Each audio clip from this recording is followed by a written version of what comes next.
Salam sejahtera kepada saudara rakan sekalian. Hari ini kami akan membentangkan tajuk yang telah diberikan, iaitu topik 4 berkaitan dengan milling machine.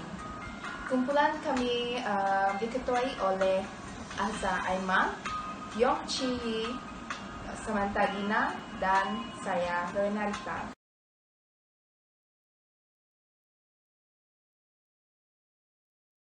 Kita akan mulakan dengan prinsip asas milling machine.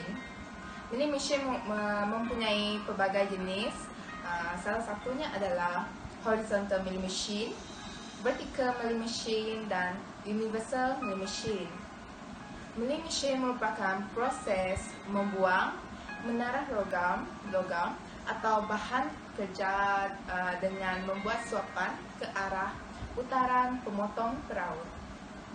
Kerja yang boleh dilakukan di mesin peraut adalah meraut kata permukaan dan menggerudi, menggerek, melurah kunci pemotong, gigi gear, memotong lurah helix, dan kerja-kerja khas, dan yang lain-lain.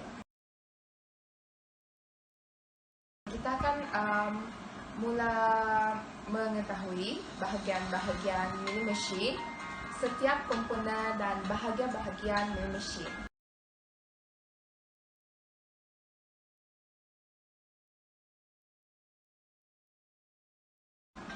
Seterusnya, terdapat pelbagai jenis milling cutter. Antaranya adalah plane milling cutter, slitting cutter, helical plane milling cutter, double angle milling cutter, gear cutter, dan terakhir sekali adalah shell cutter. Seterusnya adalah penyediaan workpiece. Yang pertama adalah bahan kerja yang boleh dipasang terus ke meja mesin dengan cara pasak dan skru. Yang kedua, bahan kerja yang kecil biasanya dipegang oleh ragum mesin. Yang ketiga, bahan ragum dan bahan kerja mestilah bebas daripada serpihan logam, tatal, dan cecair pemotongan. Dan terakhir sekali adalah bahan kerja yang lebih kecil perlu disokong oleh bar selari dengan menyediakan batu sokongan. Itu saja. Seterusnya,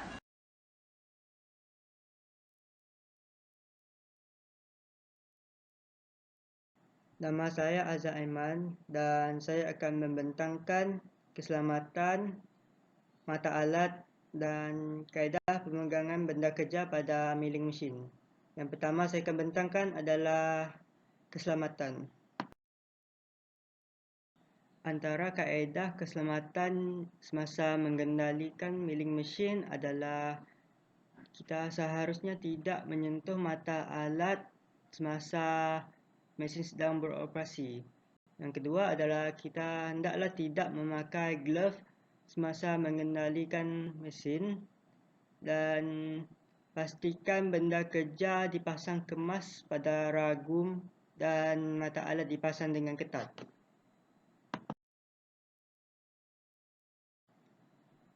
Selain itu, kita juga seharusnya menggunakan pakaian PPE. Pakaian PPE adalah Personal Protective Equipment, iaitu pakaian keselamatan yang digunakan semasa berada di dalam bengkel. PPE digunakan untuk melindungi tubuh badan daripada kecederaan, suhu panas, elektrik dan serpihan tajam. PPE digunakan untuk melengkapkan atau menambah cara kawalan risiko yang boleh mengurangkan risiko kecederaan. Pemilihan kualiti PPE merupakan faktor penting bagi kebersihan penggunaannya. Antara pakaian PPE yang perlu digunakan di sebuah bengkel mengikut keperluan tertentu adalah safety shoes, safety goggles, safety jacket, safety gloves, safety earmuff, leather apron, dan safety helmet. Safety shoes digunakan untuk melindungi kaki daripada benda berat ataupun tajam terjatuh dan tergelincir. Safety goggles terdapat dua, iaitu lucina dan gelap. Yang lucina melindungi mata dari serpihan tajam. Yang gelap bukan sahaja melindungi mata daripada serpihan tajam, dia juga melindungi mata dari cahaya terang.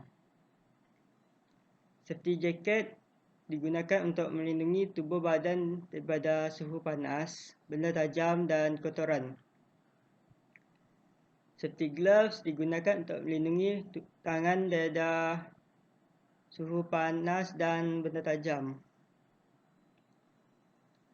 Safety earmuff digunakan untuk melindungi telinga daripada bunyi bising. Safety apron digunakan untuk melindungi tubuh badan daripada suhu panas dan benda tajam.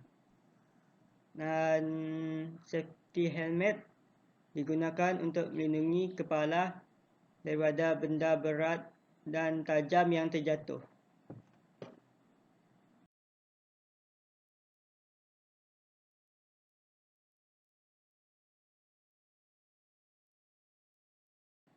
Seterusnya, saya akan membentangkan mata alat.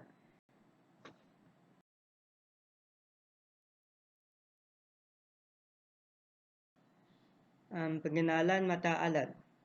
Mata alat yang juga dikenali sebagai mata pemotong peraut yang merupakan bahagian yang berputar dan bersentuh dengan logam. Mata alat akan membuang bahagian logam dan membentuk tatal. Biasanya mata alat akan berputar pada satu tempat yang tetap, sementara logam disuapkan ke arahnya. Mata alat diperbuat daripada keluli tahan lasak atau karbida terekat. Mata alat juga mempunyai pelbagai saiz, bentuk, jenis mengikut kerja yang perlu dilakukan. Seterusnya adalah jenis-jenis mata alat.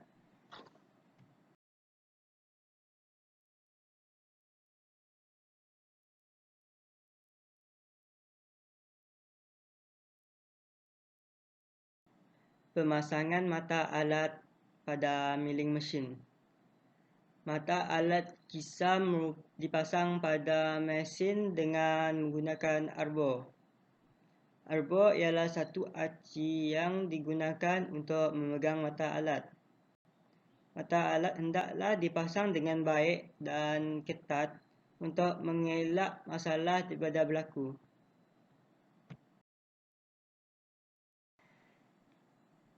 Seterusnya, saya akan membentang tentang pemegangan benda kerja.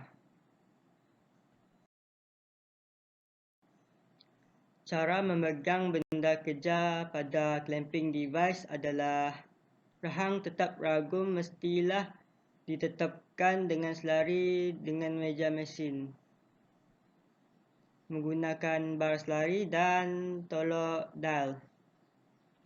Pelarasan hanya boleh dibuat dengan menggunakan muka tukar lembut. Benda kerja hendaklah dicengkam dengan kuat dan teguh di atas meja mesin.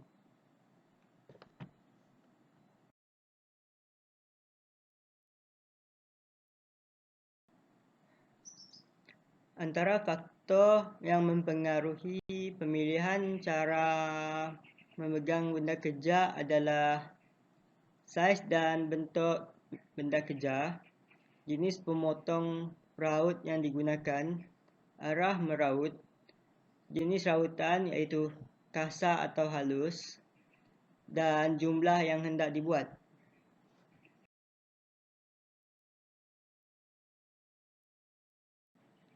Antara clamping device yang biasa digunakan adalah plat pencengkam beserta bolt dan nut, ragum biasa, ragum tapak kilas, ragum semesta, plat sudut dan meja rotary.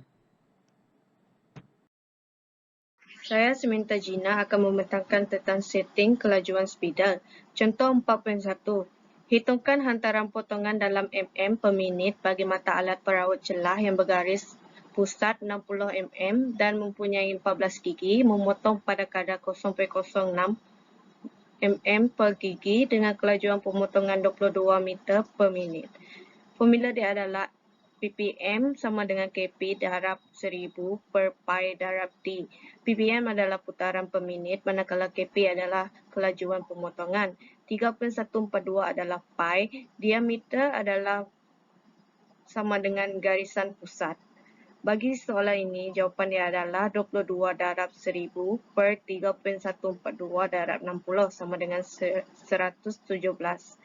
Bagi formula hantaran pemotongan adalah jumlah gigi darab saiz data darab putaran per minit sama dengan 14 darab 0.06 darab 117 sama dengan 98.28 mm per gigi. Seterusnya saya akan pergi kepada pelarasan aksis X, Y, dan Z.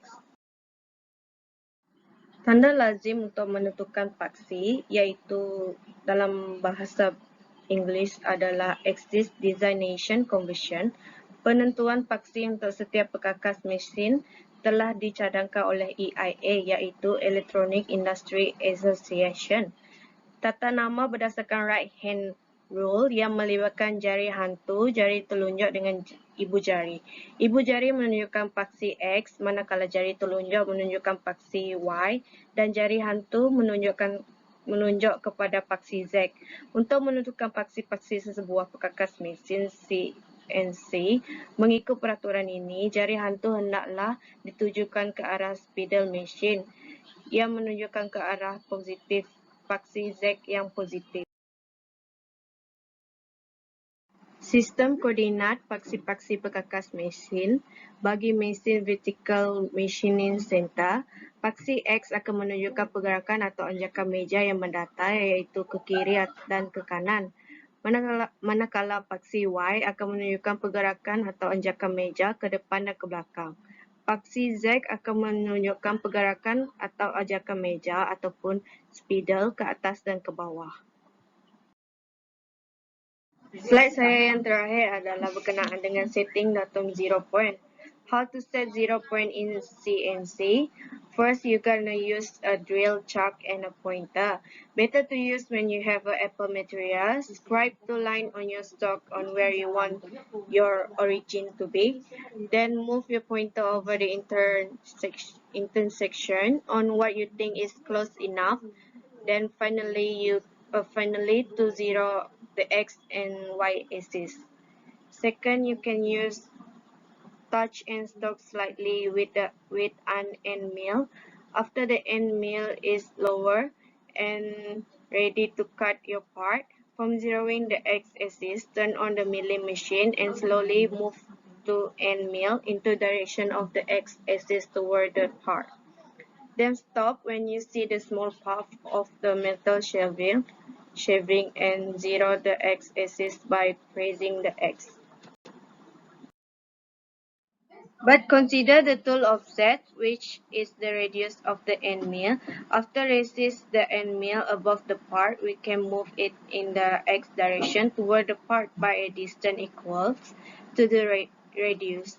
Then zero the X axis by pressing X and absolute set. You will need to repeat this entire process to zero the Y axis. The third, you can use an edge finder. The edge finder also uses the drill chuck, so with the edge finder properly set up next to your part, ready to turn on the machine, poke the edge finder so that it's off center and then slowly coming to the part. After that, knot will appear to become one piece, and then shift to the left. This indicated we finally touching the part and ready to zero. Zero the Y axis by pressing Y. Similar to the second method, when using the end mill, we need to consider the tool offsets. First, rest the edge finder above the part, then move in its radius, then zero the Y again by pressing the Y. That's all for me. Pemotongan milling. Pemotongan milling adalah untuk dapat melakukan pemotongan benda kerja. Harus ada gerakan yang dapat menyebabkan benda kerja terpotong. Dalam proses pemotongan dengan mesin milling, terdapat 3 jenis gerakan di antaranya gerakan utama berputar, gerakan pengikatan, dan gerakan pemakanan.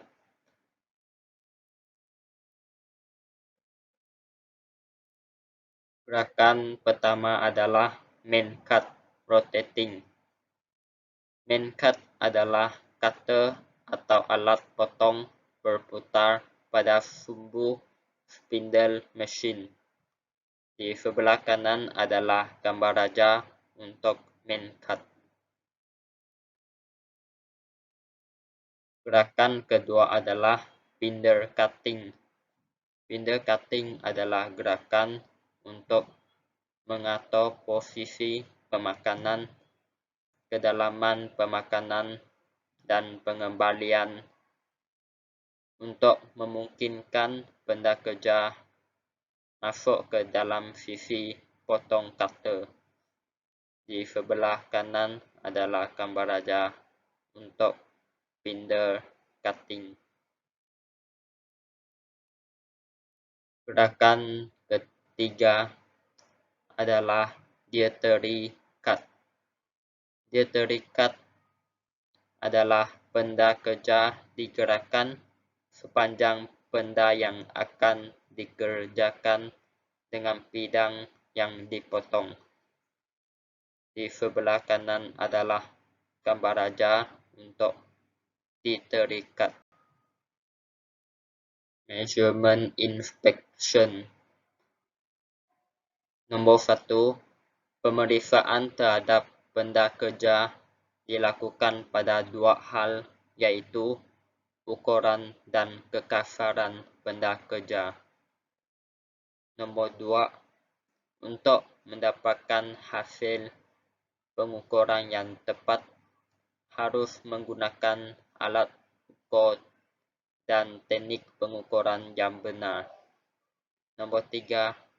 Pengukuran benda kerja harus dilakukan beberapa kali untuk mendapatkan data yang valid. Safety, open and tidy the milling machine. Nombor 1. Jangan sentuh mata alat semasa mesin sedang beroperasi. Nombor 2. Jangan memakai glove semasa mengendalikan mesin. Nombor 3. Pastikan workpiece dipegang kemas pada ragum dan mata alat diikat ketat. Nombor 4. Jangan miel pada ragum. Itu sahaja daripada kumpulan kami. Terima kasih.